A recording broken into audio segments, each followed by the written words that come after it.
Telangana Kaloji Narayana Rao university of health sciences BSc MLT, BPT and allied health science సంబంధించి phase 3 web option notification అయితే release అయిపోయింది.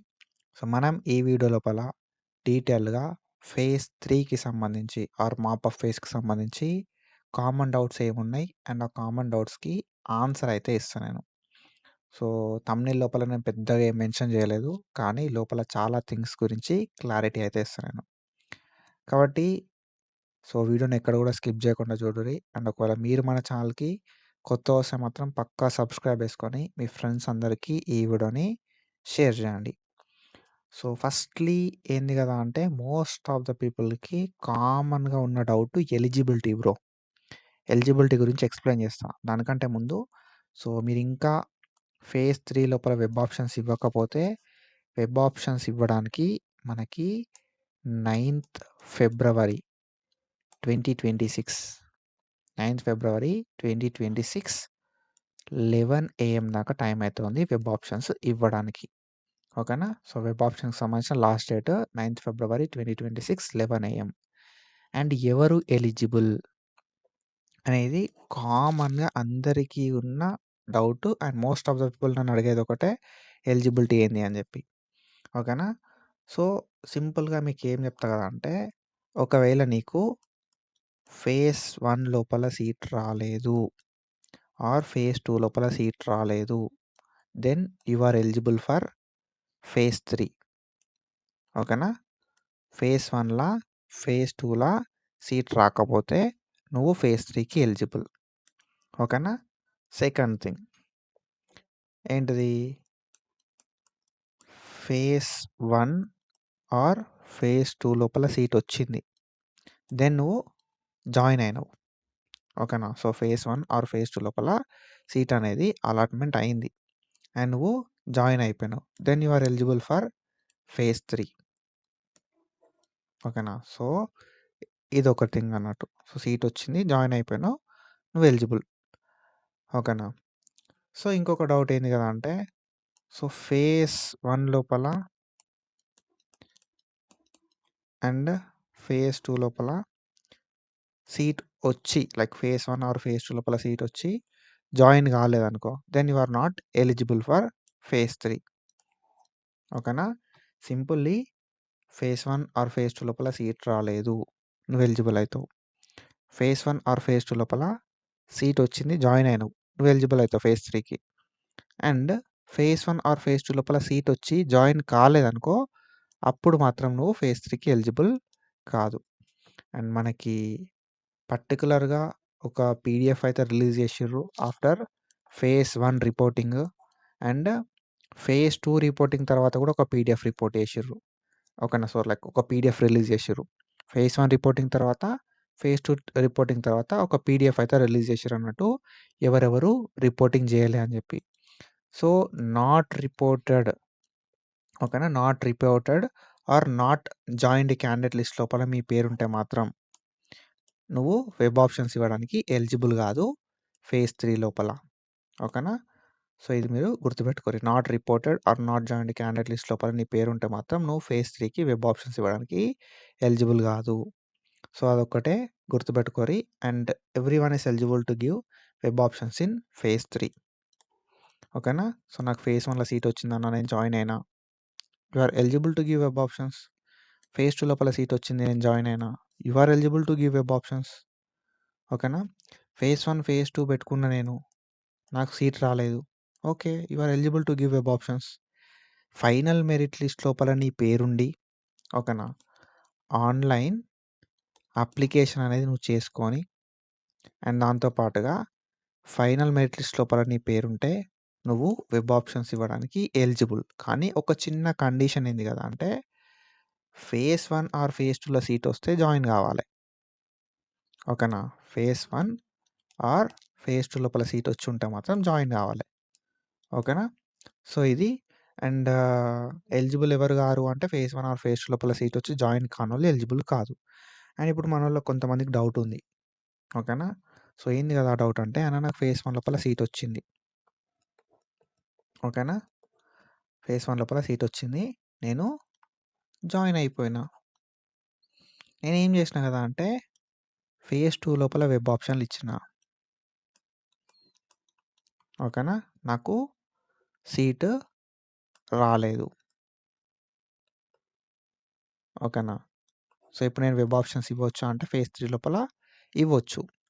Phase 1లో seat నీది ఇట్లనే ఉంటుంది, ఎందుకంటే నీకు ఫేజ్ 2 లోపల సీట్ రాలేదు కాబట్టి ఫేజ్ 1లో సీట్ అట్లనే ఉంటుంది. And you are eligible to give web options in phase 3. ఓకేనా. మంచి కాలేజ్కి నువ్వు ట్రై చేయవచ్చు, ఎందుకంటే నీకు ఫేజ్ 2 లోపల సీట్ రాలేదు కాబట్టి.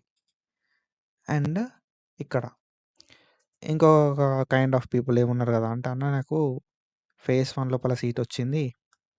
ఓకేనా. అండ్ నేను ఫేజ్ 2 లోపల వెబ్ ఆప్షన్లు ఇచ్చిన, నాకు ఫేజ్ 2 లోపల సీట్ వచ్చింది అని చెప్పి కొంతమంది ఉన్నారు అన్నట్టు. ఓకేనా. ఫేజ్ 1లో సీట్ వచ్చింది, ఫేజ్ 2లో సీట్ వచ్చింది. ఫేజ్ 2లో సీట్ వచ్చుడుతోటే ఫేజ్ 1 సీట్ అనేది క్యాన్సిల్ అయిపోయింది. ఓకేనా. ఇప్పుడు నేను ఫేజ్ 3 లోపల వెబ్ ఆప్షన్స్ ఇవ్వచ్చు అంటే ఇవ్వచ్చు. ఓకేనా. సో ఫేజ్ 3 లోపల నువ్వు వెబ్ ఆప్షన్స్ ఇవ్వచ్చు. ఓకేనా. సో ఒకవేళ మరి ఫేజ్ 3లో సీట్ వస్తే ఎట్లా అనే ఒక డౌట్ ఉంటుంది అన్నట్టు. ఫేజ్ 3 లోపల సీట్ వస్తే ఫేజ్ 2లో ఆల్రెడీ ఏదైతే సీట్ వచ్చి జాయిన్ అయినా చూసినావా అది క్యాన్సిల్ అయిపోతుంది. ఓకేనా. ఆర్ ఫేజ్ 1 లోపల నీకు ఆల్రెడీ సీట్ వచ్చింది చూసినావా, ఏదో ఒక ప్రీవియస్ సీటు, అది క్యాన్సిల్ అయిపోతుంది. ఓకేనా. అన్న నాకు ఆల్రెడీ ప్రీవియస్గా సీట్ వచ్చింది, నేను జాయిన్ అయిపోయినా. ఫేజ్ 1 ఆర్ ఫేజ్ 2లో సీట్ వచ్చింది, నేను జాయిన్ అయిపోయినా. ఒకవేళ నాకు ఫేజ్ 3లో సీట్ వస్తే ప్రీవియస్ సీట్ ఉంటుందా అంటే క్యాన్సిల్ అయిపోతుంది. మరి సీట్ రాకపోతే అనేది ఒక డౌట్ అయితే ఉంటుంది అన్నట్టు. ఒకవేళ నీకు ఫేజ్ 3లో సీట్ రాకపోతే ఐదర్ నీకు ఫేజ్ 1లో వచ్చిన సీటో, ఓకేనా. ఒకవేళ ఫేజ్ 1లో సీట్ వస్తే ఫేజ్ 1ది, లేదు ఫేజ్ 2లో సీట్ వస్తే ఫేజ్ 2ది. ఓకేనా. సో ప్రీవియస్ సీట్ ఏదైతే ఉందో, ఆల్రెడీ నువ్వు జాయిన్ అయిన సీట్ ఏదైతే ఉంటుందో చూసినావా, ఓకేనా. సో జాయిన్ అయిన ప్రీవియస్ సీట్ ఏదైతే ఉంటుందో అదైతే అట్లనే ఉంటుంది. ఒకవేళ నీకు సీట్ రాకపోతే, సీట్ వచ్చినప్పుడు మాత్రమే ఫేజ్ 1 ఆర్ ఫేజ్ 2 లోపల వచ్చిన సీట్ అనేది క్యాన్సిల్ అయిపోతుంది. ఓకేనా. ఆల్రెడీ నీకు ఫేజ్ 1లో సీట్ వచ్చింది, ఫేజ్ 2లో సీట్ వచ్చింది అంటే ఫేజ్ 2లో సీట్ వచ్చుడుతోటే ఫేజ్ 1 సీట్ క్యాన్సిల్ అయిపోతుంది.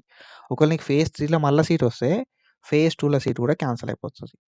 ఓకేనా. కాబట్టి వెబ్ ఆప్షన్లు జాగ్రత్తగా ఇవ్వండి, స్లైడింగ్ అనేది ఉంటుంది. అన్న మరి మా కాలేజ్ వాళ్ళు కొంతమంది అడిగారు అన్నట్టు, మా కాలేజ్ వాళ్ళు ఏం చెప్పారు కదా అంటే, మీరు ఫేజ్ 3 వెబ్ ఆప్షన్లు ఇచ్చుడుతోటే మీకు వచ్చిన ఫేజ్ 1 సీటు లేకపోతే ఫేజ్ 2 సీట్ క్యాన్సిల్ అయిపోతుంది అని చెప్పి చెప్పారట. సో మన రెగ్యులేషన్స్ లోపలనే ఎక్కడ కూడా మెన్షన్ చేయలే బ్రో. ఓకేనా. వెబ్ ఆప్షన్లు పెడితే ఏంటిది సీట్ క్యాన్సిల్ అయిపోతుంది అని చెప్పి. ఓకేనా. మీ కాలేజ్ వాళ్ళు ఏం చెప్పారు అనే విషయం పక్కకు పెడితే, మనకి ఇక్కడ రెగ్యులేషన్ లోపల ఏముంది అంటే, if A seat is allotted, ఓకేనా. సీట్ ఈస్ అలాటెడ్ అంటే నీకు సీట్ వస్తే in these face of counselling as per web options, అంటే నువ్వు ఇచ్చిన వెబ్ ఆప్షన్స్ ప్రకారం ఒకవేళ ఈ ఫేస్లో నీకు సీట్ వస్తే, ఓకేనా. ప్రీవియస్ కౌన్సిలింగ్ లోపల ఏదైతే నువ్వు అలాట్ అయిన సీట్ ఉంటుంది చూసినావా, ఓకేనా. అలాట్ అయిన సీట్ ఏదైతే ప్రీవియస్ ఫేస్లో వచ్చింది ఉంటుందో అది ఆటోమేటిక్గా క్యాన్సిల్ అవుతుంది అని చెప్పి ఇచ్చారు అన్నట్టు. ఓకేనా. వెబ్ ఆప్షన్లు పెట్టుకుంటే అని చెప్పి ఇయ్యలే. If A seat is allotted in these face of counselling as per web options exercised by the candidate in these face of counselling. ఓకేనా. నీకు ఒకవేళ ఈ ఫేస్ లోపల సీట్ వస్తే, నువ్వు ఏదైతే వెబ్ ఆప్షన్లు ఇచ్చినావో ఆ వెబ్ ఆప్షన్ల ప్రకారం ఈ ఫేస్ లోపల నీకు సీట్ వస్తే ప్రీవియస్ అలాట్ అయిపోయిన ప్రీవియస్ అంటే ఫేజ్ 1 లోపల వచ్చిన సీట్ కావచ్చు, ఫేజ్ 2 లోపల వచ్చిన సీట్ కావచ్చు క్యాన్సిల్ అవుతుంది. ఎప్పుడు నీకు ఫేజ్ 3 లోపల సీట్ వస్తే. ఓకేనా. సో వెబ్ ఆప్షన్లు ప్రాపర్గా పెట్టుకోరి, స్లైడింగ్ అనేది ఉంది అనేది గుర్తుపెట్టుకొని పెట్టుకోరి అని చెప్పి మెన్షన్ చేసారు.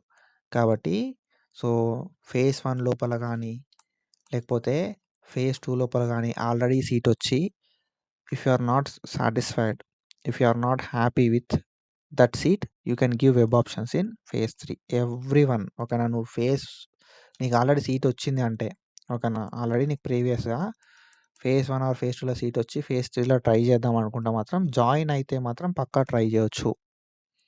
ఓకేనా. సో మరి మా సర్టిఫికేట్లు మాకు ఇస్తారా, ఓకేనా, మా ఫీజు మాకు ఇస్తారా ప్రీవియస్ కాలేజ్ వాళ్ళు అని అంటే ఇస్తారు. ఓకేనా. సో ఇస్తారు. నీకు ఇక్కడ ఏంటంటే నీకు మాప్ ఆఫ్ ఫేజ్ లోపల సీట్ వస్తే మాత్రం ఏదైతే సెకండ్ ఫేజ్ ఆఫ్ కౌన్సిలింగ్ లోపల ఏదైతే జాయిన్ అయిన కాలేజ్ ఉంటుందో ఆ కాలేజ్ లోపల కస్టోడియన్ సర్టిఫికేట్, రిలీవింగ్ ఆర్డర్ అనేది ఇస్తారు. కస్టోడియన్ సర్టిఫికేట్ అంటే ఏందంటే, అన్ని సర్టిఫికేట్లు వాళ్ళ దగ్గరనే ఉన్నాయి అన్నట్టుగా ఒక సర్టిఫికేట్ ఇస్తారు. అండ్ రిలీవింగ్ ఆర్డర్ అనేది ఇస్తారు. అండ్ దాంతో పాటుగా ఫీజ్ అనేది ఇస్తారన్నట్టు, ట్యూషన్ ఫీ. ఓకేనా. ఒకవేళ నీకు ఫేజ్ 3 లోపల సీటొస్తే, ఫేజ్ 2 కాలేజ్ గావచ్చు, లేకపోతే ఫేజ్ 1 లోపల వచ్చిన కాలేజీలు గావచ్చు, custodian certificate, relieving order, tuition fee ఇస్తారు అని జెప్పి క్లియర్ కట్‌గా ఇక్కడ మెన్షన్ జేషిర్రు. ఓకేనా. ఒకవేళ నువ్వు జాయిన్ గాకపోతే మాత్రం నువ్వు ఫర్దర్ ఫేజెస్‌కి ఎలిజిబుల్ కావు. అండ్ ఏదైతే సీటొస్తదో, ప్రీవియస్ సీట్ క్యాన్సెల్ అయితది. ఈ సీట్ క్యాన్సెల్ అయితది. ఓకేనా. సో, ఇదొకసారి మీరు గుర్తుపెట్టుకోవాలి. అండ్ ఇది బ్రో ఇన్ఫర్మేషన్. ఐ హోప్ మీ అందరికి అర్థమైందని చెప్పి అనుకుంటున్నా. నేనైతే డీటెయిల్‌గా చెప్పిన. సో, ప్రతి డౌట్ గురించి కూడా క్లారిటీగా ఎక్స్‌ప్లెయిన్ చేసిన. ఇంకా కొంతమందుంటారు. ఓకేనా. ఇంకా కొంతమందుంటారు. కింద కామెంట్లు పెడతారు, పర్సనల్ మెసేజ్‌లు పెడతారు. సో, వాళ్ళ గురించి నాకు సంబంధం లేదు. ఎందుకంటే నేను నా ప్రయత్నం నేను చేసిన. ఓకేనా. సో, నేను ఇన్ఫర్మేషన్ ప్యూర్‌గా ఇచ్చేసిన. అండ్ ఈ ఇన్ఫర్మేషన్ ఇచ్చిన తర్వాత కూడా నేను ఫేజ్ 3 లోపల వెబ్ ఆప్షన్‌లు పెట్టుకుంటా. నా ఫేజ్ 2 సీట్ ఉంటదా? నా ఫేజ్ 1 సీట్ ఉంటదా? అంటే దానికి నేనేం చేయలేను బ్రో. ఓకేనా. నేను క్లియర్ కట్‌గా చెప్పిన. Hope you understand. అర్థమైందని చెప్పి నేను అనుకుంటున్నా. ఓకేనా. వెబ్ ఆప్షన్‌లు పెట్టుకున్నంత మాత్రాన ఈ సీట్లు క్యాన్సెల్ కావు. ఫేజ్ 1 ఆర్ ఫేజ్ 2 సీట్లు. సీట్ వచ్చినప్పుడు మాత్రమే క్యాన్సెల్ అయితాయి. ఓకేనా. సో, ఇది బ్రో ఇన్ఫర్మేషన్. అండ్ ఇట్లాంటి ఇన్ఫర్మేషన్ అప్డేట్స్ కోసం ఫాలో అయితా ఉండుర్రి. And thank you so much. Signing of.